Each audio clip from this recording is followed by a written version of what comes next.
મુખ્યમંત્રી ભૂપેન્દ્ર પટેલના દિશા નિર્દેશ હેઠળ રાજ્ય સરકારે ખેડૂત હિતમાં મહત્વપૂર્ણ પગલું ભર્યું છે। આજથી રાજ્યવ્યાપી ટેકાના ભાવે ખરીફ પાકોની ખરીદી શરૂ થઈ છે। તો કૃષિમંત્રી જીતુભાઈ વાઘાણીએ ગાંધીનગર જિલ્લાના દહેગામમાં આ ખરીદીનો શુભારંભ કરાવ્યો હતો, જ્યાં તેમણે વેચાણ માટે આવેલા ખેડૂતો સાથે સહજ સંવાદ પણ કર્યો હતો। તો શુભારંભ પછી મંત્રીઓએ ખરીદી વ્યવસ્થાનું નિરીક્ષણ કરીને સમગ્ર આયોજનની માહિતી મેળવી હતી। તો ખેડૂતોએ બજાર કરતાં વધુ ભાવે જણસીની ખરીદી માટે મુખ્યમંત્રીના નેતૃત્વ હેઠળની સરકારનો આભાર વ્યક્ત કર્યો હતો। તો મગફળી, મગ, અડદ અને સોયાબીન જેવા પાકોને રૂપિયા 15,000 કરોડથી વધુ મૂલ્યની ખરીદીનો નિર્ણય લેવાયો છે, જે ખેડૂતોને આર્થિક રાહત આપશે।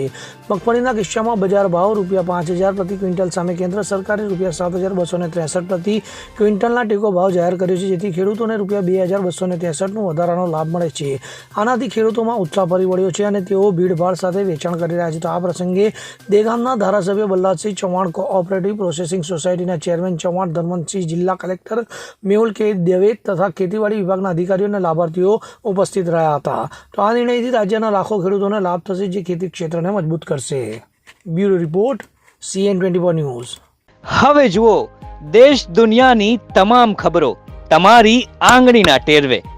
ઉઠાવો મોબાઈલ અને ગૂગલ પ્લે સ્ટોર પરથી ડાઉનલોડ કરો અમારી CN24 ન્યૂઝ મોબાઈલ એપ।